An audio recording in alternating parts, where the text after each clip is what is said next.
Hello and welcome to Heart Yoga Radio. We're doing our recording in the house today as we've been thwarted the last 3 or 4 times when we've been trying to do our recordings outside by too much noise or rain or various things. So we are sheltering in the yoga room right now. So this is just a short podcast of something that I became aware of a couple of days ago and I thought was such a wonderful example of how a government should be. Our government here in Wales, Labour government, in 2015 they passed the Wellbeing of Future Generations Act. So I'm just going to read you what it's got on the website. The Wellbeing of Future Generations Act gives us the ambition, permission and legal obligation to improve our social, cultural, environmental and economic well-being. And this Act requires public bodies in Wales to think about the long-term impacts of their decisions and to work better with the people and communities and each other to prevent the persistent problems such as poverty and health inequalities and climate change. So in other words, here in Wales, when they do something, they can't just do anything they fancy that's going to make themselves and their backers richer for the next few weeks, like we have in other parts of this United Kingdom. They actually have to think about what the impact is going to be for generations to come. And it's sort of amazing, really, that you have to have an act to make this happen, because surely, isn't it blindingly obvious that when you do something that you will be thinking about the people who are going to be coming after you in your country and how it's going to affect them. But I was really impressed with this, and I thought it was very beautiful, actually, and such a kind and considerate way of going about governing a country. And wouldn't it be nice if the rest of the country was also governed like this? Because this is unique to Wales. Obviously, the Tories don't give a toss of what happens to future generations. I mean, they don't even give a toss what happens next week, as long as they got their head above water for the next 24 hours. Seems to be the short-term thinking is astonishing. Yeah. Well, you could say that we're in the sort of mess that we're in politically, environmentally, economically through just short-termism and the political process. Given all of its constraints and weird features, pretty well across the world, but particularly in this country, it's just endemic. Short-term thinking is endemic, and I would say that conservatism pretty well requires opportunism. Conservatism isn't really, as far as I can see, a consistent political philosophy, though I know some philosophers, some ability, have tried to say that it is, Roger Scruton, the late Roger Scruton, for instance, and I don't know, going way back, Burke and so forth, even Hume apparently was some kind of Tory. But really, there isn't a coherent philosophy underpinning it. It's just about serving the bottom line.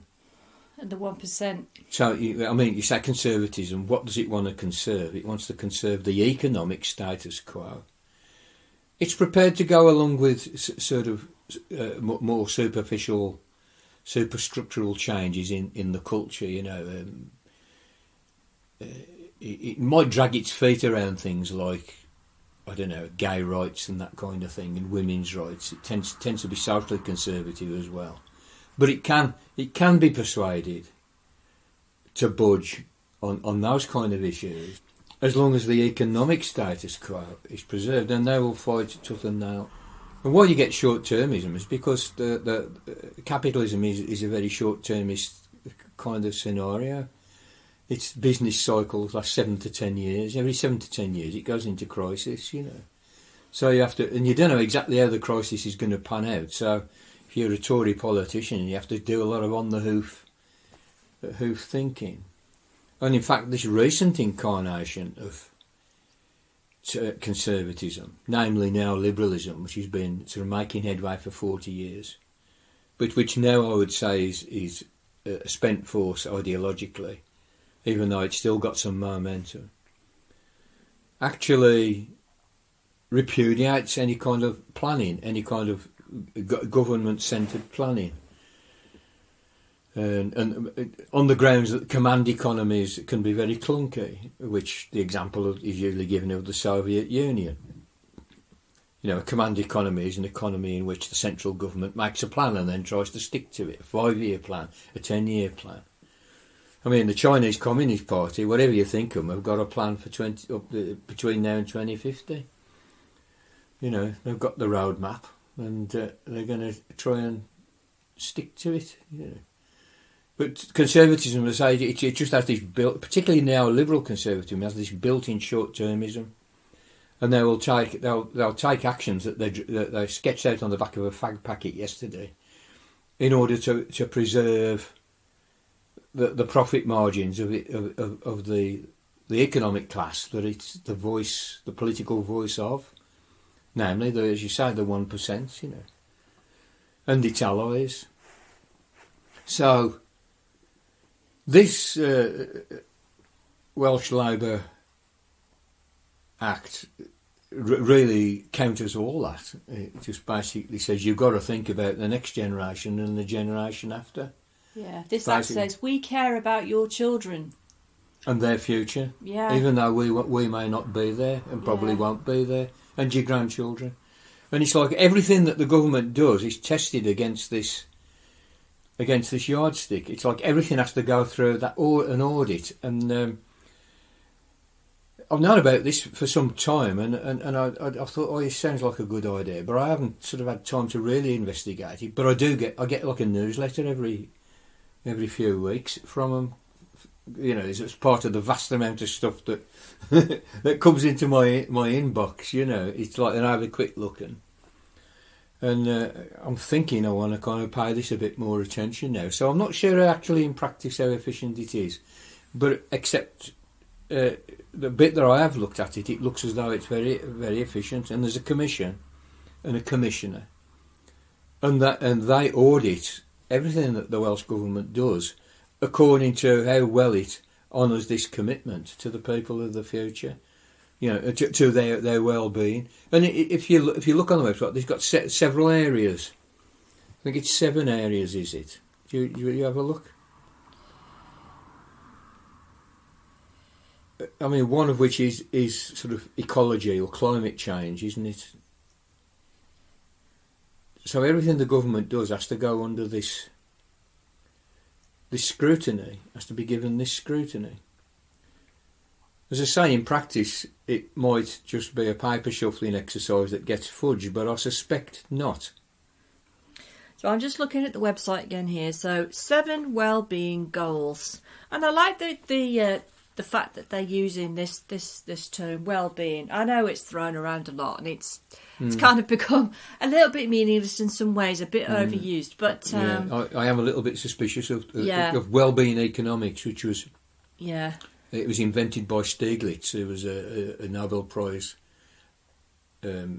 economist.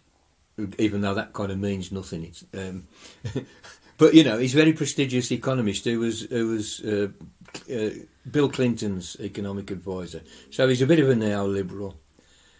And I kind of think there's some fudging goes on in some of the well-being economics, but in this context... Yeah, I think in this context, I think it actually really it serves works, well. It's a good use so of the what word. Are the 7 instead of like talking about the economy or being like prosperous, they've got well-being there, like right in the title. Yeah. So it says the 7 well-being goals. To make sure we are all working towards the same purpose, the Act puts in place 7 well-being goals. The Act makes it clear The listed public bodies must work to achieve all of the goals, not just one or two. So the goals are a prosperous Wales, a resilient Wales, a more equal Wales, a healthier Wales, a Wales of cohesive communities, a Wales of vibrant culture and a thriving Welsh language, and a globally responsible Wales. I mean, blimey, that just hits all the targets there.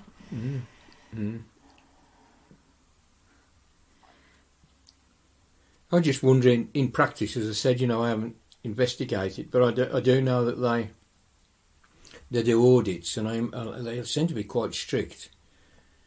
And I will look into that and report back to our dear listeners on it, because sometimes you can get in legislation, you can get very well-meaning things that then just go on the shelf and gather dust. Yeah, I feel there's quite a lot of passion behind this. I mean, underneath there it says we have big ambitions for protecting our environment and the future generations in Wales, and are leading the way with our Environment Act and Wellbeing of Future Generations Act.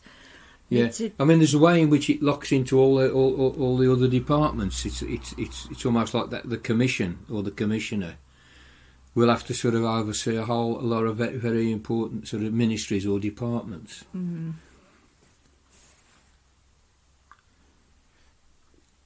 I mean, certainly the sentiment is there, and it's really going in the right direction. It's certainly a fantastic idea. Yeah. As I say, when you can have great ideas and you put them into practice, and you have to tweak them a bit. But I say 2015, that's 6 years it's been going. I'm going to pay a bit more attention to the emails I get from them. And one of the things that occurs to me looking at this is that many of you probably listen to some of our Lao Tzu podcasts, and it's almost as if if you've gone back and say, "Oh, Lao Tzu, will you draw up an act for Wales?" and he would have written this almost. I mean, he's going on, talks about communities and the future generations, and not being the selfish arsehole, basically, and thinking about who's going to come after you and all this sort of stuff. Yeah. Even though, I mean, some people have construed and can construe Lao Tzu as being a sort of a low government neo-liberal, because he's very alert to the fact that governments can do bad things, particularly when they get captured by arseholes. Yeah. The Westminster government, the UK Parliament, which unfortunately controls the purse strings. It's like the money that comes to Wales for the Welsh government to pursue its projects with is granted by Westminster out of general taxation or general money minting. So if they choose to starve Wales out, they kind of can. Yeah, and they are anti-devolution. Yeah. It's the Conservative and Unionist Party, and they think it's the thin end of the wedge to, the breakup of the Union. The Union meaning the United Kingdom, the Union of Scotland, Wales, England and Northern Ireland. And there are Tories in the Welsh Parliament, and they, I think, they're there to sort of dilute it. There was even one, because we've got proportional representation, there was somebody elected to the Parliament last time, the Welsh Parliament, the Senedd. And their party was called Dissolve the Welsh Parliament Party. And they had one member, because we've got one member who say, we've got to dissolve this. They don't like it, But it's immensely popular now. Yeah. I mean, when there was a devolution election the first time, Scotland were quite enthusiastic about theirs, but and then the Welsh said, "Can we have one?" And all this is under Tony Blair. It's one of the reasonable things that his government did was to bring about devolution, and so there was plans drawn up for it was called a Welsh Assembly, and it didn't have as much power as the Scottish Parliament at Holyrood. It was a bit more beefed up than, say, a city council like Birmingham City Council, or a metropolitan council. It was a national assembly, but it wasn't. It didn't got any tax raising powers or anything like that. And the government in Westminster, the actual UK Parliament, granted it certain areas of concern, certain areas that it would have jurisdiction over, and it was sort of fairly limited. And it only got through on a referendum by a few percent. I think it was like 51-49. It was something of that order. It was just it sort of got in by a whisker. And then a little bit further down the line, and that was sort of quite a long time ago. I forget exactly how long ago. But then a bit further down the line, there was another referendum, and the question was, would you want the Welsh Parliament to have greater powers than this kind of sort of fairly basic devolution? And that went through 60% plus in favour. So in the period from when it was instituted to when we had this second referendum about beefing up the powers, giving it a bit more clout, because people had a chance to see what it could do. Yeah, and it was. I was to say it was kind of limited, but it was nevertheless there. It was there, and 60%, over 60% voted the next time. And there's a lot. It's popular. I speak to people. It's popular. They like it. And I know the local Welsh Labour Party and its constituency, this enormous constituency, which is like 40-50 miles across, or the district. I mean, it's huge, but they're all pretty well uniformly highly enthusiastic about it. There was one or two exceptions. Some of them think it's like creeping nationalism, somebody called it,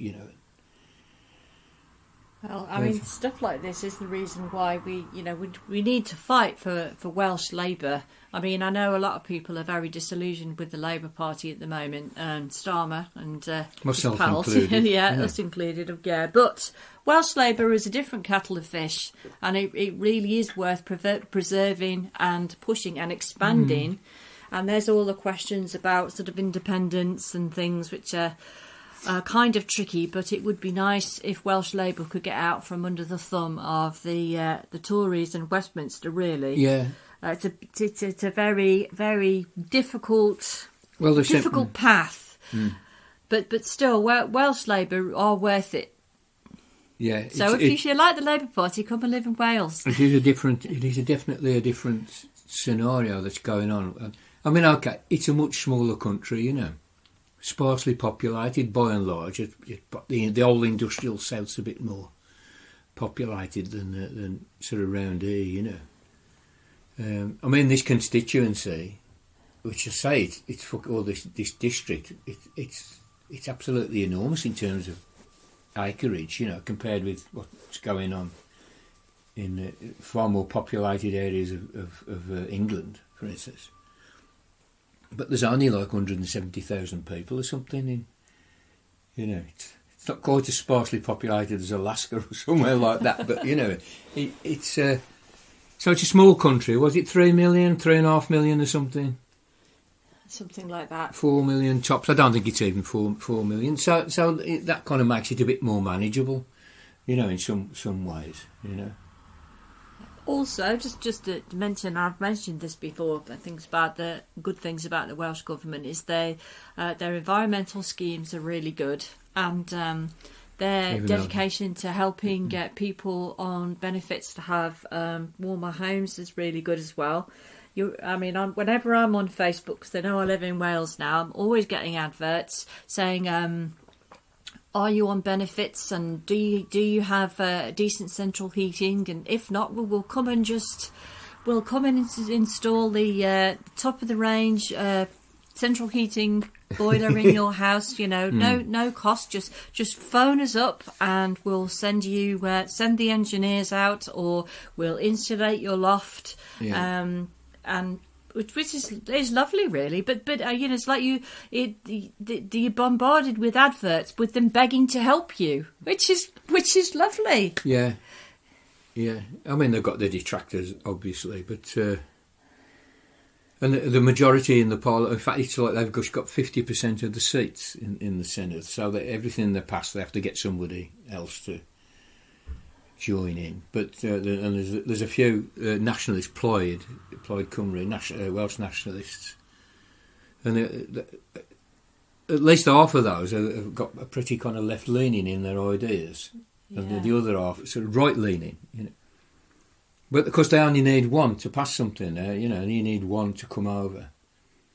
Obviously the Tories are going to oppose everything that they do because it's against That's what this. they do, yeah. It's against their neoliberal ideology, you know. But I mean now other sort of far-reaching ideas like the One Planet Development Planning Law, which means, you know, you can. You can submit planning applications, not just for like farms or small holdings, but also for like communities and villages and workers' co-ops and stuff, to get your planning through on a One Planet Development ticket. And the basic idea there is that you do an ecological audit of your enterprise, right? And it has to, you have to show that in its operation, in its foundation, its operation, it will only use the resources of one planet.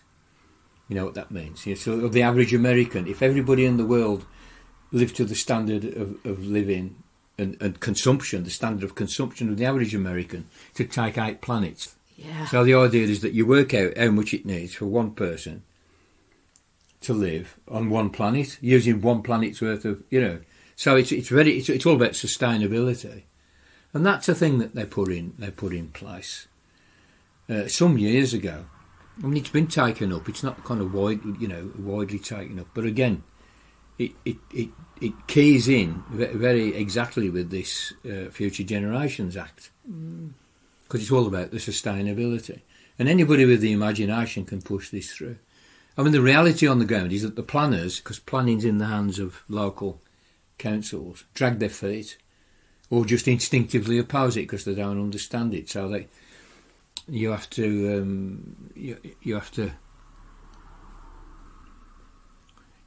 sort of gang up on them, you know, and get legal on them sometimes and say, no, you've got to do this properly.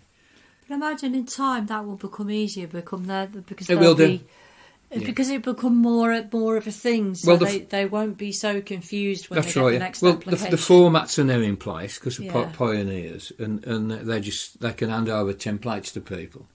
They also, you know, been educating planners, you know. But at the moment, it's a thing that works with small holdings and farms and little eco communities. But it's applicable across into maybe turning some of these. Cohesive. Some maybe consolidating the cohesiveness of some of these villages on the Clean Peninsula and places like that by producing workers' co-ops, turn a whole village into a workers' co-op, you know, and do a One Planet Development on whatever you wanted to put together there, a small industrial unit, you know, but as long as you could fit in the, you know, an eco-industrial unit or a local grid, you know, a local power generating grid. If the imagination's there's no limit to how great this stuff could be, you know, for all the desired outcomes that the Future Generations Act envisages. You know, coherent communities. Yeah. Sustainability, eco-sustainability. I mean, there are things happening in Wales which I think the government's powerless to do anything about. For instance, hedge funds buying up hill farms, offering farmers like offers that they can't refuse to buy 1,000-acre hill farms, and they say we're going to plant trees all over it. I mean, God knows. I think it's more Sitka spruce plantations, which are completely barren. Maybe they are going to plant oak trees and birch trees and stuff. But the idea that they then sell that as carbon offset, which I think it's not what it's cracked up to be, carbon offset, you know. No. They could sell it to Shell or Coke Industries, you know, or BP, so they can carry on greenwashing their efforts. plus, it's probably going to give rise to some even further rural depopulation. Destruction of hill farm culture, probably Welsh-speaking heartlands as well. So, but the government, in a sense, is powerless to do anything about it because all this stuff's completely legal. And as we know, the Conservatives in the small C and the big C sense have got the law rigged in their favour. And that's why some of the stuff that's come out in the Pandora Papers, I mean, what Tony and Cherie Blair did, which was to buy a property in London, and evade stamp duty, which is a tax on house purchases, to the tune of £300,000 by buying a company, an offshore company in the British Virgin Islands or somewhere, that owned the house. Because they didn't buy a house, they bought a company that happened to have a house as a part of its assets. So, and that way they avoided £300,000 of tax, and it's legal. Yeah, because it's stacked. It's all the law is stacked, and the Welsh government's got its hands tied in certain respects. And as I say, Johnson and Rishi Sunak have got the purse strings. Well, let's hope that that's not going to last for too much longer. We can but hope. Anyway, everyone found that interesting, and it just shows that there are some bright sparks in and some possibilities, and there is something worth fighting for. So for all of those who are just feeling very depressed about Labour at the moment, Welsh Labour is still pretty good. And Mark Drakeford's Mark Drakeford is great. Yes, we're really, really lucky to have him. So I hope everyone found that interesting, and a little ray of hope there for you, and we'll speak to you again soon.